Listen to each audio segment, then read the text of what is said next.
Assalamualaikum warahmatullahi wabarakatuh. Waalaikumsalam warahmatullahi wabarakatuh. Perkenalkan, nama saya Romadova Ramadan. Di sini saya akan wawancarai seorang pengusaha di bagian toko swalayan yang bernama Penny Asri, yang tepatnya itu di Jalan Angga Jaya 2, Condong Catur, Depok, Sleman, Yogyakarta. Mungkin tanpa basa-basi langsung saja ke inti videonya. Baik, Mas mungkin bisa diperkenalkan dulu nama, lalu jenis usaha yang dijalankan, lalu berapa lama usaha yang dijalani ini. Nama saya Lungki. Jenis usaha yang kami geluti itu adalah dagang eceran atau retail. Kemudian usaha kami itu sudah berjalan sekitar 30 tahun. Oke. Baik, selanjutnya tuh bagaimana sih menerapkan prinsip etika kepemimpinan dalam memimpin sebuah bisnis nih? Di dalam meeting-meeting kami bersama karyawan dan meeting-meeting kami bersama sesama manajer itu, kami biasa menyinggung dan menanamkan nilai-nilai kerja keras yang berlandaskan kejujuran. Jadi kerja keras yang berlandaskan kejujuran itu pegangan kami dalam kami mengarungi bisnis kami. Oke. Baik, selanjutnya itu bagaimana sih cara Mas Lungki ini menangani konflik yang muncul dalam tim atau dengan mitra bisnis, dan apa strategi utama yang Anda gunakan dalam manajemen konflik ini? Konflik di sini saya maknai sebagai perbedaan kepentingan ya. Misalnya mitra bisnis kami punya kepentingan demikian, lalu kami punya kepentingan bisnis yang lain. Kami biasa menjawabnya itu dengan kompromi atau win-win solution. Jadinya kami berusaha untuk mencari titik temu di mana pada sisi tertentu mereka itu diuntungkan, dan pada sisi yang lain mereka itu mengalah, dan pada saat yang sama di titik temu itu kami itu pada sisi tertentu diuntungkan, dan pada sisi yang lain itu kami mengalah. Jadi masing-masing ada sisi diuntungkan dan sisi mengalahnya. Itu jadi win-win solution, kompromi kami biasanya. Selanjutnya tuh bagaimana sih proses pengambilan keputusan yang Mas Lungki lakukan dalam menghadapi situasi kritis yang berdampak pada kelangsungan bisnis nih?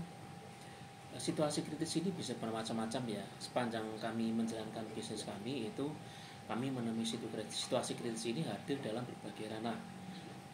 Pernah dalam ranah ekonomi, barusan kemarin ranah kesehatan, dan kadang juga dalam ranah keamanan gitu. Pengambilan keputusan kami tentu kembali pada situasi kritis apa yang sedang kami hadapi. Tapi ada prinsip-prinsip tertentu yang berulang kali kami pegang saat kami menghadapi berbagai situasi kritis tersebut. Ya, ini prinsip etika, itu dimana kami berusaha untuk memikirkan nasib karyawan, nasib manajer gitu. Itu prinsip etika. Lalu ada juga prinsip pendapatan, sebab bagaimanapun kami adalah sebuah badan usaha, survive tidaknya usaha kami itu bergantung pada kehati-hatian kami dalam mengelola berpendapatan gitu. Jadi ini adalah tantangan bagi kami, bagaimana kami bisa menyeimbangkan antara prinsip pendapatan dan prinsip etika gitu. Dan ada juga prinsip yang lain adalah prinsip belajar dari lingkungan.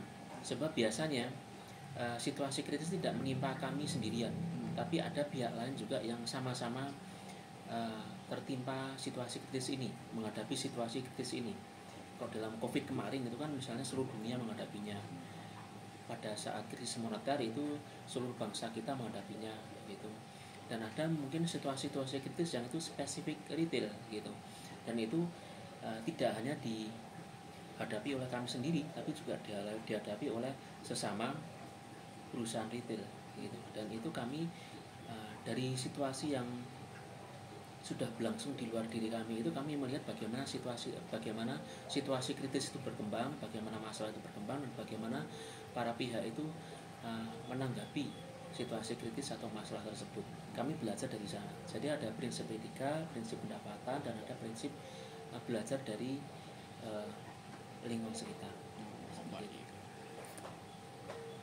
Lalu bagaimana sih memastikan koordinasi yang efektif dalam organisasi untuk mencapai tujuan bisnis yang telah ditetapkan tuh? Biasanya dalam perusahaan ya kami biasa biasa ada yang namanya perbedaan pandangan gitu. Jadi ya biasanya ketika kami mengadakan rapat berkala manajer gitu itu eh, ada banyak perbedaan cara kami melihat sebuah masalah. Ada banyak masalah dan lebih banyak masalah, ada banyak masalah dan lebih banyak lagi cara kita memandang masalah itu. Eh, Koordinasi yang kami lakukan itu biasanya ya kami berusaha untuk merembuk eh, bagaimana mestinya kita melihat masalah ini dari sudut pandang sebelah mana, dan kemudian langkah apa yang harus kita ambil supaya kita punya kesatuan langkah untuk menjawab tantangan yang ada di depan gitu. Kemudian itu koordinasi horizontal ya, itu kami lakukan dalam rapat rapat berkala manajer gitu. Tapi ada juga koordinasi yang bersifat vertikal, itu kami biasanya uh, menyatukan langkah dengan karyawan kami lewat pendelegasian tugas yang kami kemas secara rinci supaya karyawan bisa mengikutinya dengan jelas gitu. Jadi ada koordinasi bersifat horizontal dengan sesama manajer dan ada koordinasi dengan karyawan seperti itu. Oke, selanjutnya apa sih bentuk laporan pertanggungjawaban yang mungkin Mas Lungki gunakan untuk memantau dan melaporkan kinerja organisasi secara berkala itu? Laporan pertanggungjawaban ini ada banyak macamnya ya. Ada laporan penjualan harian, itu harus kami teliti setiap hari. Kemudian ada laporan penerimaan sewa, ada laporan penggajian, ada laporan presensi, ada banyak laporan seperti itu. Itu kalau saya sendiri melihatnya sebagai laporan mikro ya. Tapi ada juga laporan yang makro. Itu jadinya kami para manajer itu menganalisis dari semua laporan yang ada itu kami punya analisis tertentu yang itu kemudian kami bawa ke rapat manajer berkala kami itu, lalu kami angkat di rapat itu. Misalnya karyawan ini baik, karyawan ini kurang baik, kemudian ada masalah keuangan apa yang mengemuka, kemudian ini menjelang lebaran, barang apa yang perlu disiapkan, barang apa yang sudah siap, barang apa yang belum siap. Itu adalah hasil analisis kami para manajer gitu dari berbagai sektor gitu, dan kemudian kami angkat di rapat itu untuk kami rembuk bagaimana penyelesaiannya. Itu jadi pandangan makro ya terhadap laporan-laporan yang mikro tadi gitu.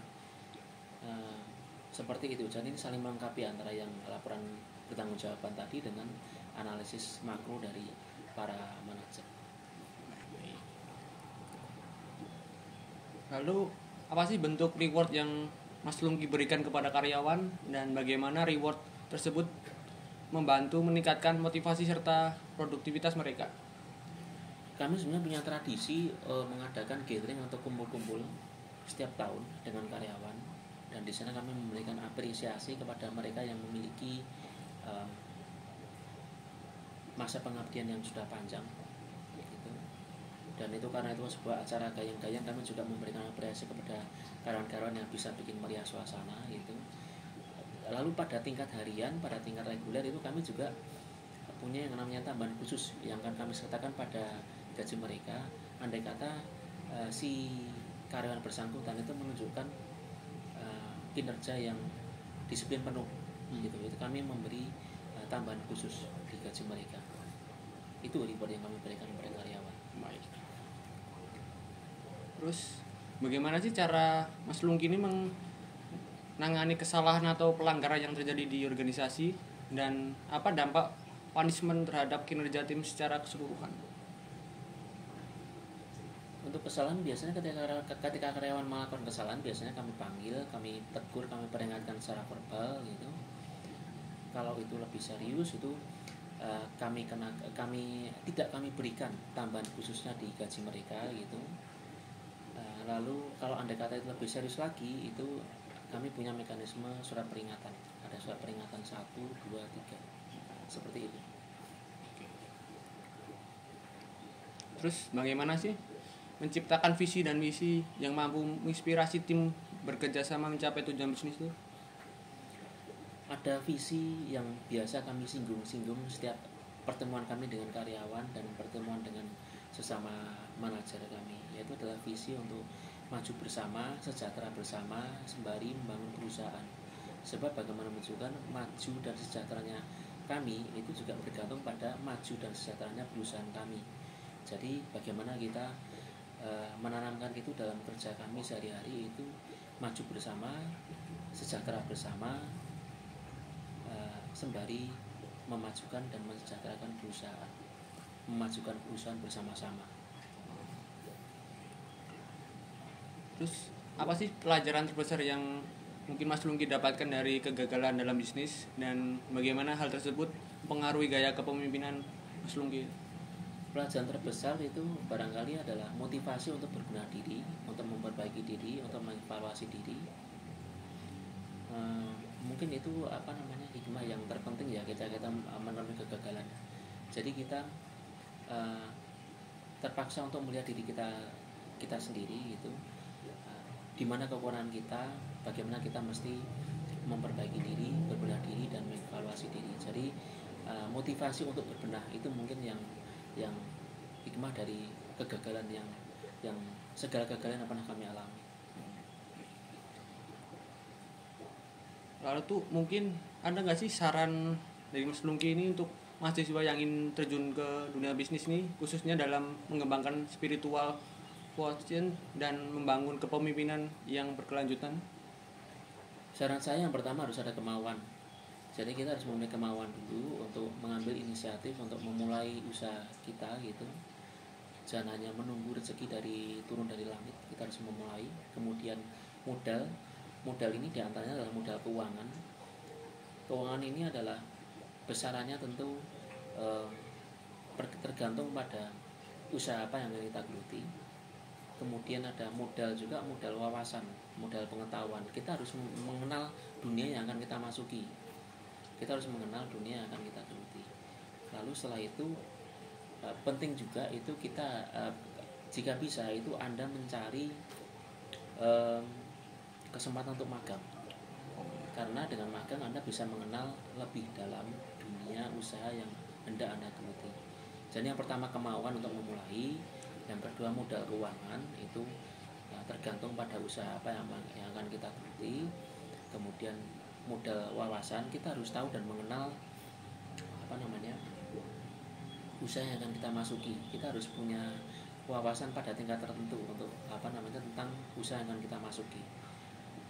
Itu modal wawasan atau pengetahuan. Lalu carilah kesempatan untuk magang, karena dengan magang kita bisa belajar dari para pendahulu kita di bidang usaha yang akan kita masuki, belajar dari para pendahulu kita tentang bagaimana dunia usaha yang kita masuk itu bekerja. Seperti itu saran-saran saya. Mungkin itu saja pertanyaan dari saya. Terima kasih untuk Mas Lungki yang sudah menyempatkan waktu untuk saya wawancara. Mungkin itu saja. Banyak pesan yang bisa kita ambil dari video ini, terutama dari bagian cara mengatur sebuah usaha dan mengatur sebuah karyawan agar selalu bekerja dengan sebaik mungkin. Mungkin itu saja yang bisa saya sampaikan. Kurang lebihnya mohon maaf. Wassalamualaikum warahmatullahi wabarakatuh. Waalaikumsalam warahmatullahi wabarakatuh. Subscribe.